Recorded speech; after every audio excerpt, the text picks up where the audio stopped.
पाताल लोक से 30,000 योजन की दूरी पर भगवान शेष जी विराजमान है। 30,000 योजन नीचे। और इनका नाम संकर्षण है। हजारों मणियां इनके मस्तकों पर दमकती रहती हैं और संपूर्ण भूमंडल जितना आपने सुना नीचे से लेके ऊपर तक सब ये भगवान शेष जी के एक फण में सरसों के दाने के समान रखा हुआ है। एक मस्तक पर ये समस्त ब्रह्मांड भगवान शेष जी के फण पे ऐसे रखा है जैसे किसी की खोपड़ी पे सरसों का दाना रख दे तो पता ही न चले, ऐसे पूरा ब्रह्मांड रखा हुआ है। प्रलय काल उपस्थित होने पर विश्व का संहार करने के लिए नीचे से इनके नेत्र क्रोधवश हो जाते हैं और भ्रकुटियों के तन जाने से 11 रुद्र प्रकट होते हैं साथ में ही, जो 3-3 नेत्र वाले होते हैं। तो भगवान संकर्षण के मुख से ज्वाला विष भई और 11 रुद्रों के तीनों नेत्र खुल जाते हैं और नीचे से जलना शुरू होता है, सब भस्म हो जाता है। ये सब हाटक पी करके जो उन्मत्त है तो राख हो जाते हैं। इसलिए वृंदावन में रहने की बात सोचो, अतल वितल की तरफ मत सोच लेना। श्रीमद् भागवत महापुराण जिसमें प्रसंग चल रहा है, भगवान परमहंस श्री सुखदेव जी महाराज नीचे के लोकों का वर्णन कर रहे हैं। सबसे भूमि से प्रथम जो लोक आता है वो अतल लोक है। ये मृत्यु लोक के बाद सीधे जो लोक आता है नीचे, वो अतल लोक है। इसमें मैदानों का पुत्र राज्य करता है, यहां का वो राजा है। वो 96 प्रकार की माया रच करके सबको सुख प्रदान करता है अपनी प्रजा को। 3 प्रकार की महासुंदरियों की रचना उसने की जम्हाई के द्वारा, स्वैरिणी, कामिनी, जो अन्य वर्णों के पुरुषों से, बहुत पुरुषों से समागम करती है, पुष्चली जो अत्यंत गंदे स्वभाव की, और सब सुंदरियां। उस लोक में रहने वाले पुरुषों को हाटक नामक रस पीने को मिलता है, जिसके पीने पर 10,000 हाथियों का बल प्रकट होता है, महान बलशाली। और वो स्वैरिणी, कामिनी, पुष्चली इनमें आसक्त चित्त होकर के व्यतीत करते हैं। पूरा जीवन वहां के लोगों का अच्छे अच्छे पदार्थ खाना, अच्छे अच्छे पेय पदार्थ पीना और बस भोग वासना में लगे रहना। सब सुविधाएं माया के द्वारा, 96 प्रकार की माया जानने वाला सब सुविधाएं अपनी माया से प्रकट करता रहता है मैदानों का पुत्र। विमान में भरकर बस भोगों में पूरा जीवन व्यतीत कर देते हैं। यहां जितने लोग रहते हैं इस अतल लोक में, इनको सुंदर सुंदर औषधियां, रस, पान, विविध प्रकार की भोग सामग्री और इनके सब पदार्थ दिव्य होते हैं। यहां जितने लोग होते हैं, किसी को ना तो मानसिक कभी रोग होता है और ना शारीरिक रोग होता है। मानसिक रोग, व्यर्थ का चिंतन, जलन होना, डिप्रेशन आना, शारीरिक कोई रोग नहीं होता। यहां किसी के झुर्रियां नहीं पड़ती, किसी के बाल नहीं पकते, यहां किसी को बुढ़ापा नहीं आता, यहां किसी की देह की कांति नहीं जाती, किसी के शरीर में दुर्गंध नहीं आता, किसी के पसीना नहीं चूता, किसी को कभी थकावट नहीं होती, कभी शिथिलता नहीं आती। आयु के साथ शरीर की अवस्थाओं का बदलना नहीं होता कि अब जवान अब बूढ़े, ऐसा नहीं होता। यहां सब जवान, सब स्वस्थ, सब सुंदर, शक्ति संपन्न और सुगंधित शरीर से सुगंध आए। यहां मृत्यु केवल होती है भगवान के सुदर्शन चक्र से। सुदर्शन चक्र का ऐसा भयंकर रूप होता है कि जो इनकी स्त्रियां होती हैं उनका गर्भस्राव हो जाता है केवल आवाज मात्र से। विनाशकारी भगवान सुदर्शन चक्र से इन सब का लय करते हैं। तो अपने यहां भी भगवान से ही तो होता है। जैसे वहां सुदर्शन चक्र से हो तो भूमंडल में जो होता है वो काल भगवान से होता है। काल भगवान का ही स्वरूप है, काल सबको नष्ट कर रहा है। अतल लोक के नीचे है वितल लोक। इसमें भगवान महादेव जी के पार्षद रहते हैं भूत गणों के सहित, और हाटकेश्वर नाम के महादेव का यहां पूजन होता है। भगवान शिव भवानी जी के साथ यहां विराजमान रहते हैं। उनके पार्षद भूतगण आदि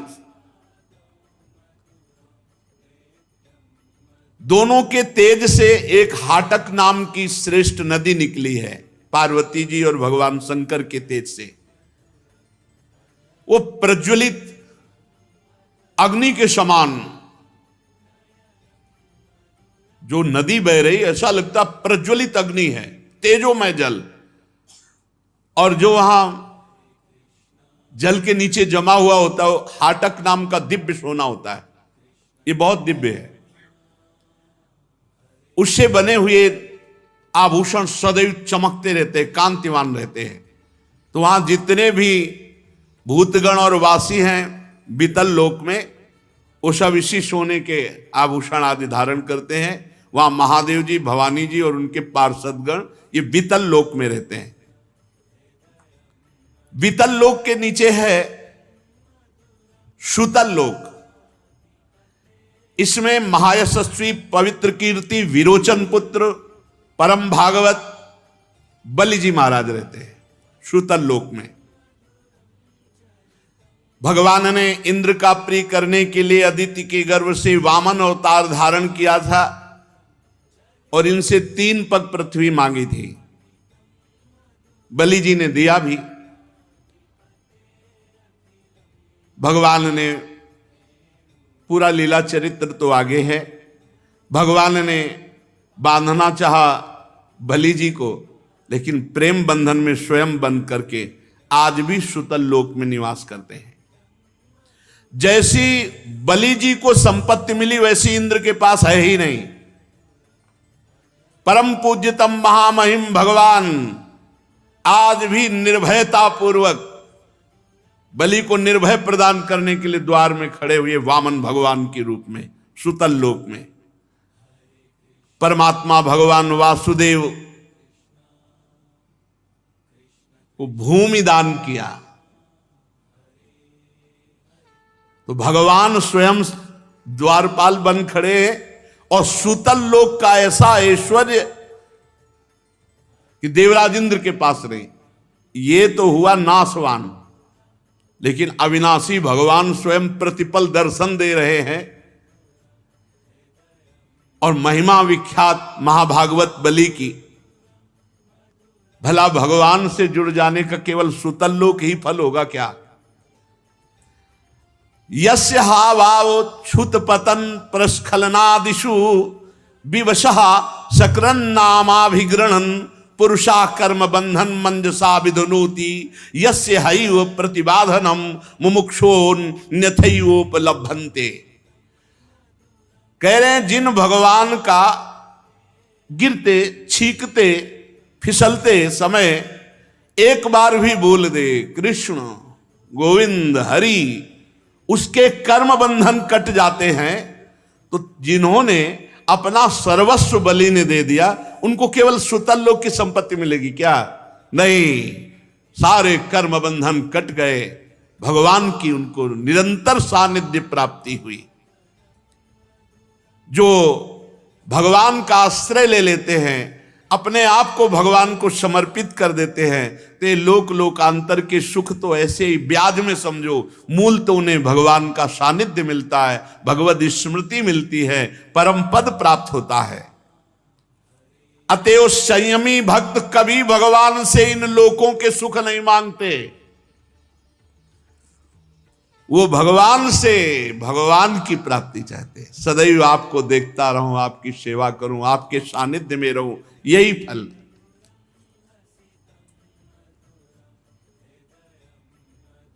भगवान ने यदि अपने आप को न दिया होता और केवल ये सुतल लोक का मायामय ऐश्वर्य दिया होता तो हमें लगता कि भगवान ने ठीक नहीं किया, क्योंकि विस्मृति कराने वाले भोग दे दिए। लेकिन ये देने पर भगवान द्वारपाल बनकर के वहीं विराजमान हुए। हर समय बलि जी महाराज भगवान का दर्शन करते हैं।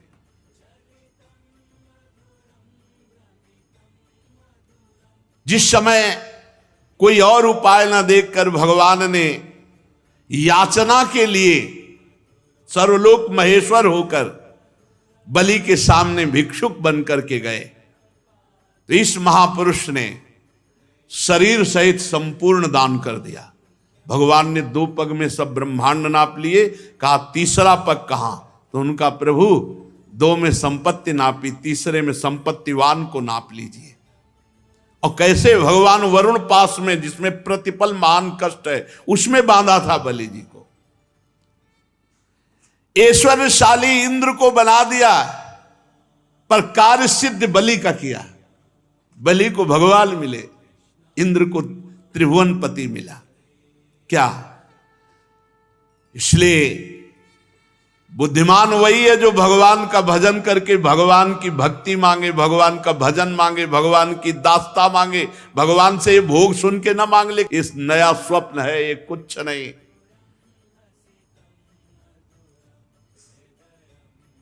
प्रहलाद जी जब देखा कि भगवान ने हिरण्यकश्यप को मार दिया है, तो प्रभु ने कहा वरदान मांगो। तो यही मांगा था कि प्रभु मेरे हृदय में कोई अन्य कामना नहीं हो, सदैव आपकी सेवा। भगवान से भक्त कभी ये नहीं मांग सकता कि आपको मैं भूल जाऊं और भोगों की प्राप्ति कभी स्वीकार नहीं कर। वो भक्त ही नहीं जो भगवान को भूलकर भोग मांगता है। बड़े महानुभाव महाराज बलि जी, भगवान की उनके ऊपर बड़ी कृपा, सारी वासनाएं शांत हो गई बलि जी की, निरंतर भगवान के दर्शन और सानिध्य में रह रहे हैं। इनका चरित्र आगे 8वें स्कंध में आएगा। भगवान आज भी हाथ में गदा लिए सुतल लोक में राजा बलि के द्वार पर खड़े रहते, द्वारपाल बले। एक बार दिग्विजयी रावण बड़े घमंड में भरा हुआ सुतल लोक में दिग्विजय करने के लिए पहुंचा।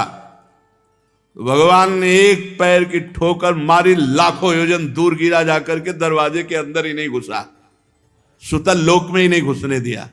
आज भी भगवान द्वारपाल बने विराजमान हैं। सुतल लोक के नीचे तलातल है, इसमें स्वयं दानवराज मय रहता है। प्रथम लोक में इनका पुत्र राजा है और तलातल लोक में स्वयं मय दानव रहता है।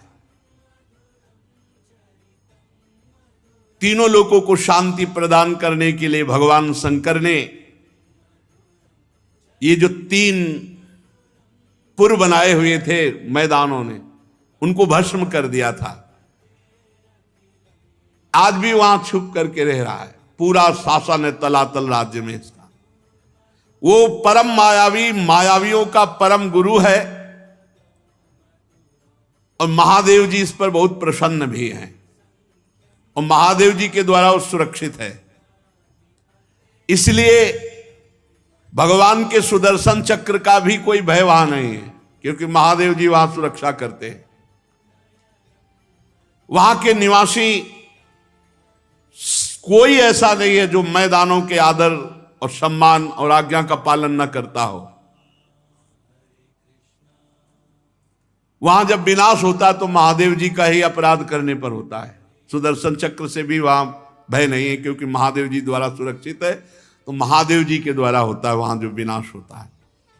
उसके नीचे महातल, महातल में ये सब हजार फण वाले, अनंत फण वाले, सैकड़ों फण वाले ये सर्प रहते हैं, सर्प लोग समझो महातल। इसमें कद्रु जी से उत्पन्न बहुत से सिर वाले क्रोधवश नामक समुदाय सर्पों का रहता है। कुहक, तक्षक, कालिया, सुषेण, ये प्रधान प्रधान अनेक अनेक फण वाले। यहां केवल विनाश होता है गरुण जी से, गरुण जी से मृत्यु होती जिसकी होती। ये बड़े अपने परिवार के, इनके भी स्त्री पुत्र मित्र कुटुंब परिवार ये सब इच्छाधारी नाग है, कोई ऐसे नहीं कि वो फणे फैलाए हुए, पुरुष रूप में भी देव रूप में भी रहते हैं। यहां का नाश होता है भगवान गरुण जी के द्वारा। उसके नीचे है रसातल। रसातल में परिणाम के बड़े दैत्य और सब दानव रहते हैं।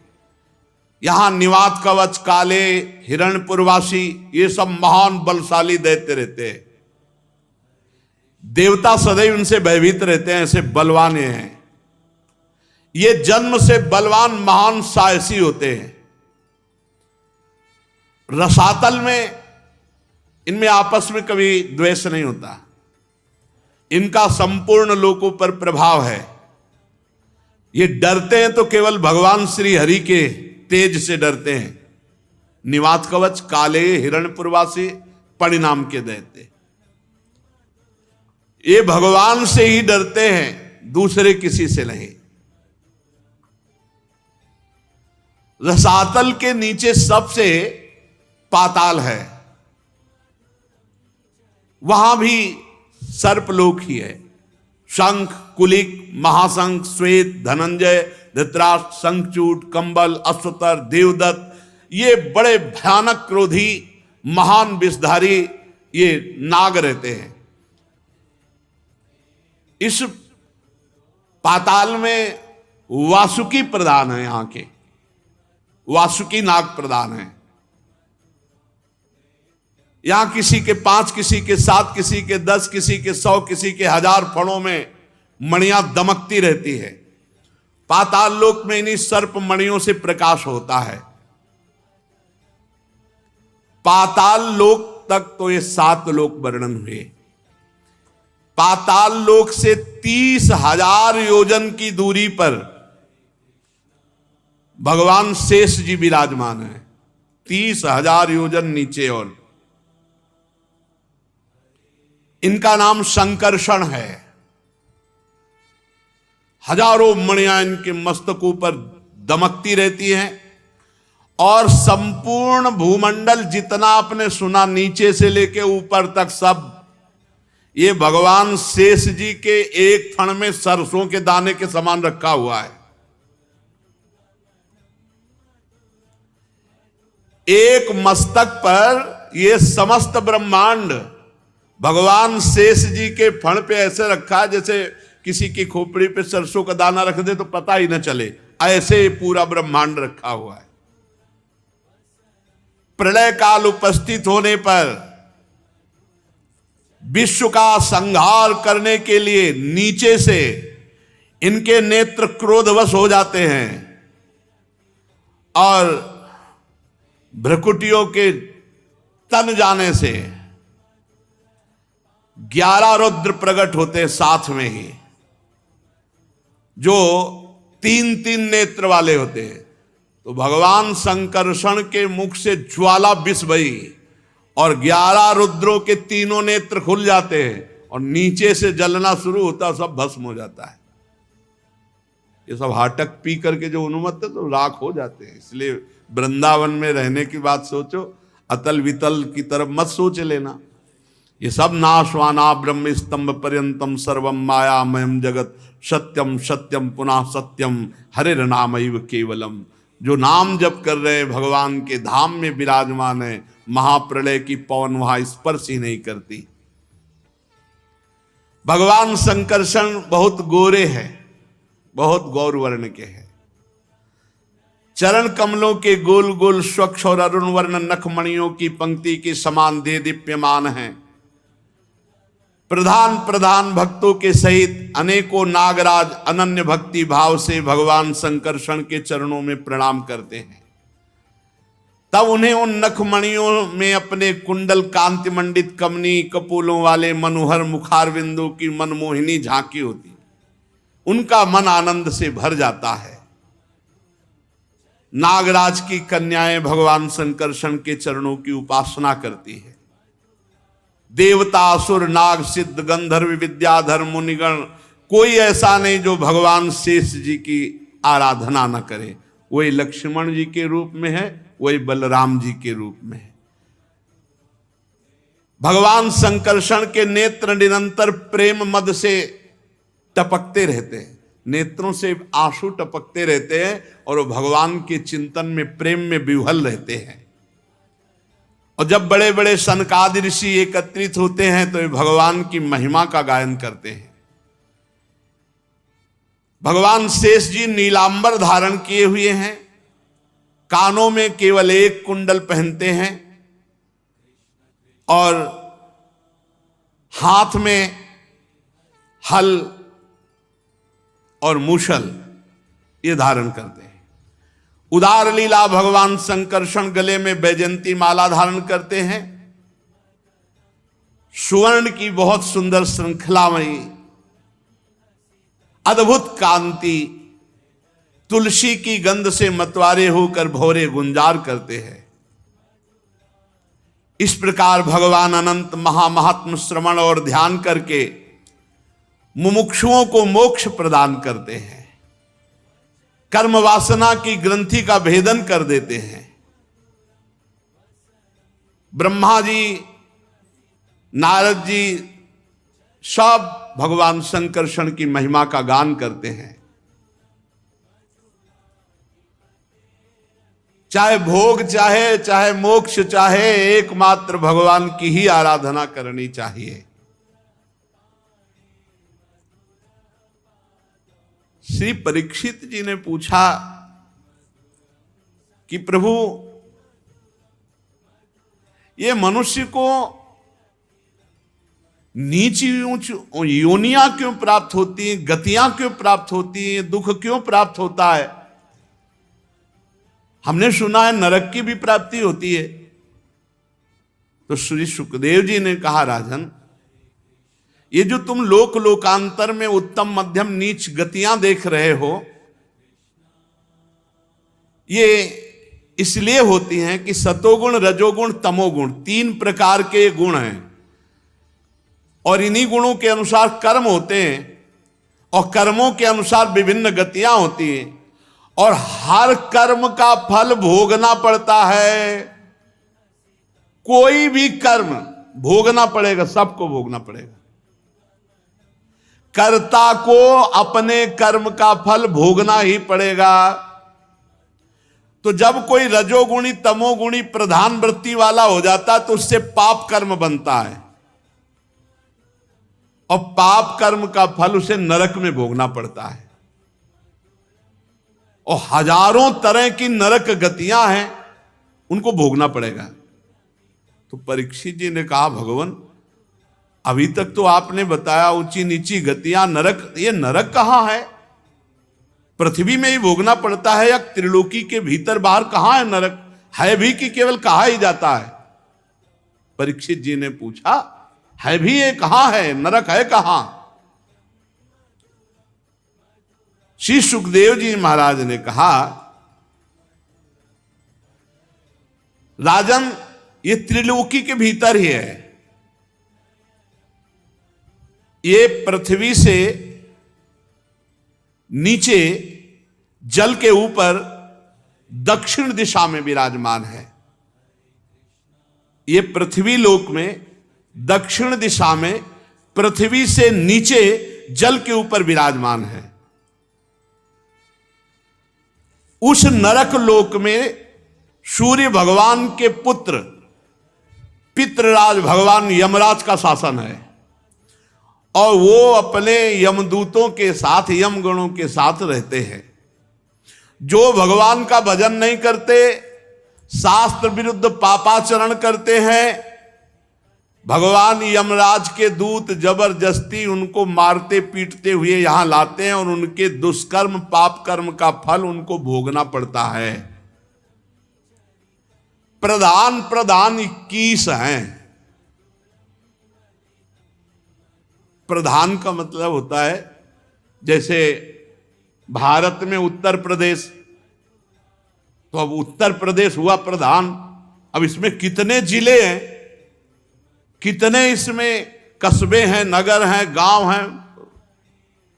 ऐसे ही प्रधान 21 नरक हैं, उनके भी भाग, तभी कहा हजारों नरक है, हजारों नरक की गतियां हैं। श्रुतया सहस्त्रशः प्रधान नरक, ये ऐसे जैसे प्रदेश का ऐसे है ये। तामिस्त्र, अंध तामिस्त्र, रौरव, महारौरव, कुंभीपाक, कालसूत्र, 80 पत्रवन, सूकरमुख, अंधकूप, क्रमी, भोजन, संदंस, तप्त सूर्मी, वज्रकंटक, सालमली, वैतरणी, पूयोद, प्राणरोध, विशसन, लालाभक्ष, सारमे यादन, अवीची, अयहपान, क्षार करदम, रक्षोगण भोजन, शूल प्रोत, दंद सूक, अवट निरोधन, पर्यावर्तन, सूचीमुख। 28, 21 वो प्रधान, 7 ये, 28 ये प्रधान हैं। जैसे एक जेल है और उसमें किलोमीटरों में है और उसमें कहीं अलग अलग अलग सब, तो ऐसे ही एक नरक में हजारों नरक। प्रधान ये 28 है। अब इनमें कौन कहां ले जाया जाता है? जो पुरुष दूसरों का धन बेईमानी से अपहरण करता है या दूसरे की संतान का अपहरण करके धन, या दूसरे की स्त्रियों का अपहरण, उसे अत्यंत भयानक यमदूत कालपास में बांधकर घसीटते हुए, मारते हुए तामिस्त्र नरक में गिराते हैं। इस अंधकार, इस नरक में अंधकार ही अंधकार, कुछ दिखाई नहीं देता। अपने आप डंडे चलते हैं इसमें, पता नहीं चलता कहां से चल रहे हैं, और इतनी भयानक आवाजें आती हैं कि लघुशंका सोच कर देता है। और डंडा ऊपर से चलते हैं और अंधकार ऊपर से रहता है, इतनी मार पड़ती कि मूर्छित होता, पर मरना वहां है नहीं। रात दिन डंडे ही चलते रहते हैं। जो दूसरों का धन अपहरण करते हैं, दूसरों का संतान अपहरण करते हैं, जो दूसरों की स्त्रियों का अपहरण करते हैं, उनको भयानक तामिस्त्र नरक में गिराया जाता है, जहां अंधकार ही अंधकार है। खाना पीना तो कोई, यहां जेल में भारत की तो कम से कम खाना पीना तो मिल जाता है, वहां खाना पीना नहीं, वहां डंडा ही चल रहा है। और अंधेरे में ऐसी ऐसी आवाजें कि भयभीत होकर मलमूत्र का त्याग करता है, और इतनी मार पड़ती रहती है निरंतर कि मूर्छित होता रहता, फिर होता, फिर मूर्छित, मरना है नहीं वहां। बोले कितने दिन की सजा हुई? बोले 1 कल्प की। बोले कैसा बोल रहे हैं भला, छोटे मोटे पाप की 1 कल्प? तो 5 मिनट यहां पाप करते हो आजीवन कारावास मिलता है नहीं, और फांसी की सजा मिलती कि नहीं मिलती? 5 मिनट के अपराध से। दूसरा, जो किसी को विश्वास दिलाकर धोखा दे देता है, जैसे कभी तुम्हारे को कोई रास्ते में मिला, भाई रात हो रही, हम आपके घर आज शरण ले सकते हैं क्या? आप उनको भगवान की तरह उनको रखो, कहीं धोखेबाजी नहीं होना चाहिए। विश्वास सबसे बड़ी चीज होती है। कोई कभी कैसी परिस्थिति में माता बहन कोई भी मिल जाए, अगर उसको आप शरण दे दें तो विश्वासघात नहीं होना चाहिए, नरक की प्राप्ति होगी। जो किसी को विश्वास देकर फिर विश्वासघात करता है, जो किसी स्त्री को फंसा करके प्यार दुलार विश्वास ऐसा, और उसके साथ गलत आचरण करता है, 2 प्रकार के। एक तो किसी को भी शरणागति दे के आज हम आपके घर रुकना चाहते हैं तो अगर आपको संशय तो लाओ ही मती, और अगर लाओ तो विश्वासघात नहीं होना चाहिए। फिर बहुत बड़ा, देखो महाराज शिवी के गोद में आके कबूतर गिर गया तो उसकी रक्षा के लिए उन्होंने अपने शरीर का मांस दे दिया, कबूतर की हानि नहीं होने दी। ऐसे यदि कोई अतिथि, कोई शरणागत, कोई भागकर घर में आ जाए तो फिर ऐसा चाहे अपने प्राण देने पड़े लेकिन उसके प्राणों में कुछ फर्क नहीं पड़ेगा। एक ऐसा सिद्धांत है, अगर कोई भाग कर आ जाए तो फिर शरणागत की रक्षा कर। हाँ, कोई अपराधी भाग करके आ जाए तो फिर जब अपराध किए हुए तो फिर भोगो जाके तुम। जो किसी को विश्वास देकर धोखेबाजी करके फंसा देता है, धोखेबाजी से उसको कष्ट देता है, मार देता है, और जो किसी दूसरे की स्त्री को विश्वास दे करके, तो वो अंध तामिस्त नरक में पड़ता है।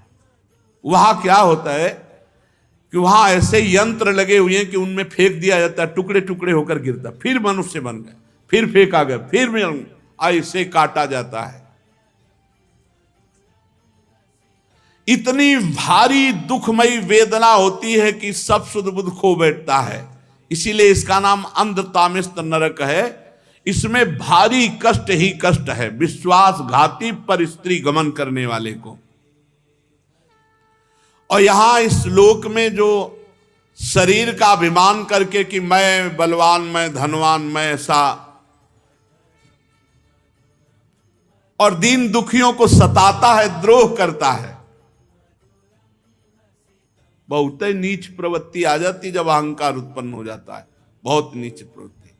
जो मैं अहंकार से, मैं धनी हूं, बलवान हूं, बुद्धिमान हूं आदि आदि से दूसरे प्राणियों को कष्ट देता है, द्रोह करता है,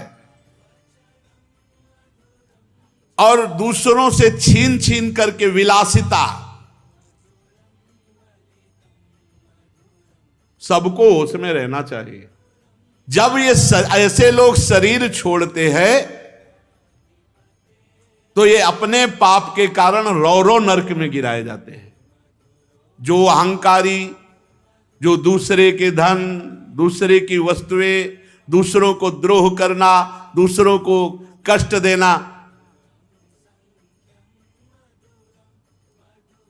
ऐसे लोग रौरव नरक में गिराए। इस नरक में जीवों को भयानक कष्ट दिया जाता है। इसमें रुरु नाम के यमदूत होते हैं, इसीलिए इसका नाम रौरव है। वो सर्प से भी ज्यादा क्रूर स्वभाव के जहरीले होते हैं। बार बार वो डसते, बार बार काटते, उनका जहर चढ़ता है। मरना वहां है नहीं, ये कल्प कल्प तक के लिए। जो अपने पति को छल पूर्वक फंसाकर और पर पुरुष से रति करना, अपने पति की हानि करा देना, मार देना या उससे छल करना, और दूसरे तो 100 कल्प तक रौरव नरक पड़ते। पतिवंचक परपति रति करई, रौरव नरक कल्प सत पर है। ये खिलवाड़ नहीं, बहुत होश में जीवन व्यतीत करना चाहिए। इसके आगे एवमेव महारौरव यत्र निपतितम पुरुषम क्या ब्रादा नाम रुरुवस्तम क्रव्येण घातयंती या केवलम देहम भरा। ये जो दूसरों का मांस खाते हैं अपने शरीर के पोषण के लिए, जो किसी की परवाह नहीं करते, मनमानी पापाचरण करते हैं, धीरे धीरे बुद्धि भ्रष्ट हो जाती। जब भगवान शास्त्र का भय नहीं रहता ना तो बुद्धि भ्रष्ट हो जाती है। ऐसे लोगों को महारौरव नरक में डाला जाता है, महारौरव नरक में, और वहां इन्हीं का मांस काट काट के इनको खवाया जाता है। अब खाओ, अब वहीं खवाया जाएगा तुम्हें, भोगोगे। महारौरव तैयार रहे, जो मछली, मुर्गा, बकरा, सब अंडा, महारौरव के लिए टिकट है पक्की। अब तुम्हें लग रहा कहाँ है तो देख लेना, अब यहाँ फोन से बातचीत तो होगी नहीं तो तुम्हें सबको पता हो जाए कि हाँ होता है। नरक में क्या स्वागत होता है, अगर वो पता चले ना खुले सबको, तो सब होश में हो जाए। भगवान का खेल ऐसा है। कच्चा जिंदा मांस उसका काटा जाता है, इसे काट काट के उसी को खवाया जाता है, महारो रो। और ये एक प्रक्रिया चलती रहती बराबर। फिर जो क्रूर मनुष्य पक्षियों को, पशुओं को भूंजता है, राक्षस प्रवृत्ति इतनी बढ़ जाती, तुम्हें कैसे बताएं। ये जो अपना पेट पालने के लिए अशुद्ध भोजन जीवों को भूंजते हैं, हृदयहीन राक्षसों से गए बीते इन लोगों को कुंभीपाक नरक में ले जाया जाता है। कुंभीपाक नरक में जानते हो क्या है? बड़े बड़े कड़ाह में खौलते हुए तेल में पकोड़े की तरह डाल दिए गए। अब जलते रहो 1000 वर्ष, 2000, कितना समय, जितना दंड दिया, मरना वहां है नहीं, और कष्ट यहां से ज्यादा होता है। इससे भी सुकोमल शरीर होता है यातना देह, जो हमें नरक में मिलता है। बहुत खान पान के लिए भाई प्रार्थना है, बहुत सावधानी से, क्योंकि बुद्धियां पवित्र हैं नहीं बनाने वालों की। उनका उद्देश्य केवल, अच्छा अब आपको बनी बनाई जलेबी बढ़िया दिखाई दे रही गर्मा गर्म, लेकिन कैसे तेल में बनाई गई है, कैसा मैदा है, बनाने वाले के हाथ कैसे थे, उसका विचार कैसा है, अब ये सब बुद्धि में नहीं रह गया, नहीं रह गया है। आज का जो नया समाज है उसको होटल पसंद है, बाहरी भोजन पसंद है, घर की तो पसंद है नहीं। स्वधर्म का त्याग प्रतिपद होता चला जा रहा है। अपने धर्म को समझ ही नहीं रहे कि हमारा धर्म क्या। अरे धर्म से मतलब क्या रह गया? जितना हमारा मनमानी आचरण बिगड़, ये नरक पहुंचाएगा। जो केवल अपने पेट पालने में लगे रहते हैं, जो पशुओं को भूंजते हैं, रांधते हैं, ऐसे हृदयहीन मनुष्यों को राक्षसों से भी गए बीते, क्योंकि राक्षस तो राक्षस है, कुंभीपाक नरक में ले जाते हैं और तेल में खौलाते हुए तेल में पकाते हैं। और वहां कोई सुनने वाला तो है नहीं, जैसे तुमने नहीं सुना, छोटे छोटे जीव हैं उनको सब ऐसे। जो मनुष्य, ध्यान से सुनो, अपने माता पिता को पीटता है, अपमानित करता है, वयोवृद्ध उनकी सेवा नहीं करता, तिरस्कार कर देता है, घर से निकाल देता है, वैष्णवों का विरोध करता है, ऐसे दुष्ट को काल सूत्र नरक में ले जाया जाता है। काल सूत्र नरक, अलग अलग जैसे जेल है ना, ऐसे नरक है। ये 10,000 योजन का घेरा है, 10,000 योजन का, और इसकी भूमि तांबे के समान है, और आग जैसे तपती, ऐसे तपती हुई, और ऊपर से आग फेंकी जाती है, जैसे उस नीचे वो भूमि जल रही, आग जैसी, तांबे जैसी भूमि, एकदम लाल आग पकी हुई, और ऊपर से आग के अंगारे डाले जाते हैं। अब नीचे से वो आग, ऊपर से वो आग, और 10,000 योजन भूमि लंबी है। अब उसी में दौड़ता रहता। अब कितने वर्ष का सजा दी गई? कौन? जो अपने माता को थप्पड़ मारता है, पिता को। बहुत ये बूढ़े माता पिता भगवान का स्वरूप है, इनको ऐसा ना करे, इनको कष्ट ना दे। अरे तुम्हें पाला पोसा है भाई, तो कम से कम आरती पूजा ना कर सको, ऐसे तो करना चाहिए। नित्य माता पिता की आरती, और भगवान की करो, आरती ना करो, माता पिता की कर लो। उनको नहलाओ धुलाओ, कपड़ा लत्ता पहनाओ, खवाओ पियाओ, मेहनत करके भगवान के मंदिर भले अगर नहीं कभी गए तो भी भगवान की प्राप्ति हो जाएगी, क्योंकि घर में मातृदेवो भव पितृदेवो भव, इसका प्रमाण है। विट्ठल भगवान स्वयं चल करके आए थे पुंडरीक जी के घर, माता पिता की सेवा करने वाले। माता पिता मातृदेवो भव पितृदेवो भव। बहुत सावधानी से मनुष्य जीवन, जो अपने माता पिता का अपमान करते, मारते, पीटते, वयोवृद्ध अवस्था में सेवा नहीं करते, ऐसों को काल सूत्र नरक में गिराया जाता है। अब वहां पापी जलता हुआ भागता है 10,000 योजन की भूमि, सब जलने वाली भूमि। सोचो कैसा, इतनी बेचैनी, इतना ना कहीं खड़ा हो सकता है, कभी लौटता है, कभी भागता है, कभी छटपटाता है, दौड़ता है।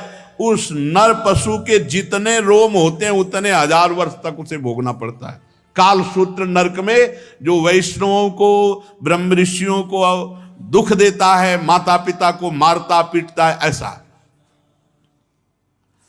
आगे कह रहे, जो पुरुष किसी भी प्रकार की आपत्ति ना आने पर अपने वर्णाश्रम धर्म को छोड़कर दूसरे धर्म का आचरण करता है, वैदिक मार्ग को छोड़ देता है, और जो पापी पाखंड पूर्ण जीवन बिताता। पाखंड जो है नहीं उसको दिखावा करके मनमानी आचरण, जो वैदिक शास्त्रीय सिद्धांत को छोड़कर मनमानी आचरण करता है वो पापी, और जो पाखंडी है पाखंड का वो पाप।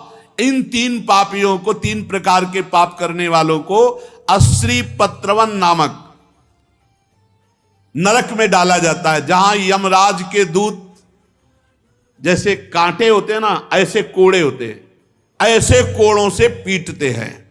और वो इतना चिल्लाता रोता है, इधर उधर दौड़ता है, तो वहां आसपास तलवार जैसे ऐसे लगे हुए उनसे अंग उसके कटते हैं, कोड़े से मारा जाता है, बार बार मारा जाता। वो कहता है हाय मैं मरा, हाय चिल्ला, ऐसे चिल्लाता रहता है। धर्म छोड़कर पाखंड मार्ग में चलने वाले पाखंडियों को यही दंड मिलता है, कुकर्मियों को यहां अपने कर्म का फल भोगना पड़ता है।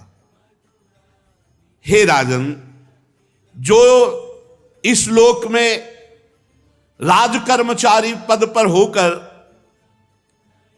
राजा, न्यायाधीश या बड़ा पदाधिकारी होकर निरपराध मनुष्य को दंड देता है और अपराधी को छोड़ देता है धन के बल पर,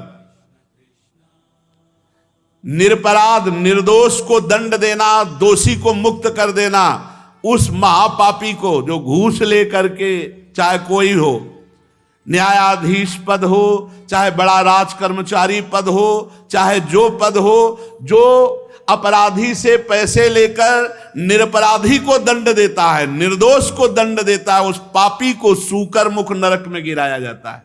महाबली यमदूत उसको पहरे मार मार करके कुचलते हैं,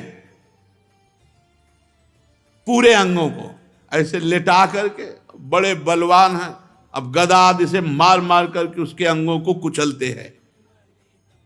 यहां जैसे निरपराध आदमी रोता रहता है कि हमारा कोई अपराध नहीं है, लेकिन पैसा मिल चुका है, इसलिए अपराधी को बचाव पक्ष में। इसीलिए एक बार एक वकील साहब वो बोले कि भाई हमको तो ऐसा करना पड़ता है, ये हमें सिखाया गया है। तो फिर हमने प्रार्थना की कि बुरा ना लगे, आपकी बहन के साथ कोई गलत करे और फिर इसके बाद आपको पता चले कि ये गलत आदमी है और फिर आपको पैसा दे, आप छोड़ा दोगे उसे? अब चुप हो गए। बोले हमारा तो कार्य है छुड़ाना, अब हमारे पक्ष में जो आएगा मुकदमा मुझे जिताएंगे तो हम ठीक है। आपकी बहन के साथ गलत आचरण करता और वो आदमी आपको फिर मनमानी रुपए दे, आप छोड़ोगे? बोले नहीं छोड़ेंगे। तो फिर दूसरे की बहन के साथ किए हुए व्यक्ति को कैसे छोड़ दोगे?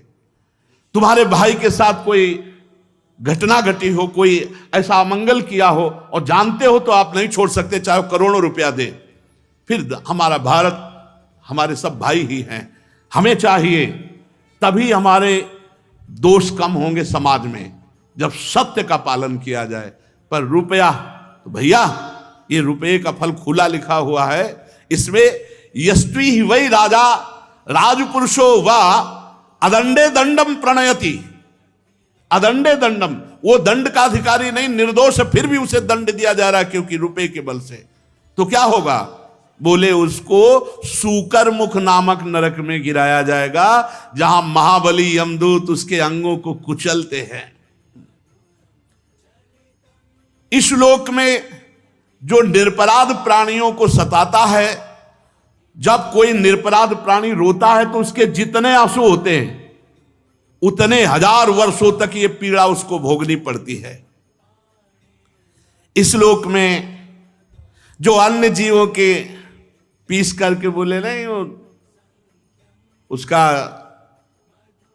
जैसे उबाल करके और इस तरह से वो जो पीते हैं बना करके उसके, तो कह रहे हैं उनको कोल्हू में पेरा जाता है गन्ने की तरह। सब्जी के पी ले, फल के पी ले तो अच्छी बात है, जीवों के उबाल के बहुत पुष्ट बनना चाहते हैं। भारत है, भारत ये कर्म भूमि है, ये सबसे विश्व में सबसे वंदनीय जगह है। यहां हर कर्म का फल मिलता है और कर्म से उन्नति अवनति होती है। यहां जो लोक में अन्य जीवों को, प्राणियों को ऐसे उबाल करके ऐसे, तो वहां गन्ने के समान कोल्हू में पेरा जाता है। लगा दी गई खोपड़ी, अब चीख रहे, मरना वहां है नहीं, उधर निकले फिर इधर लगा दिए, ये ड्यूटी चलती रहती। यमदूत अनंतों हैं, वहां अनंतों हैं। जो पुरुष इस लोक में खटमल, मच्छर, मधुमक्खी, नरक की तैयारी कर रहे हो भाई, वो एक चला ले कट कट कट कट ऐसे मच्छर मारेंगे।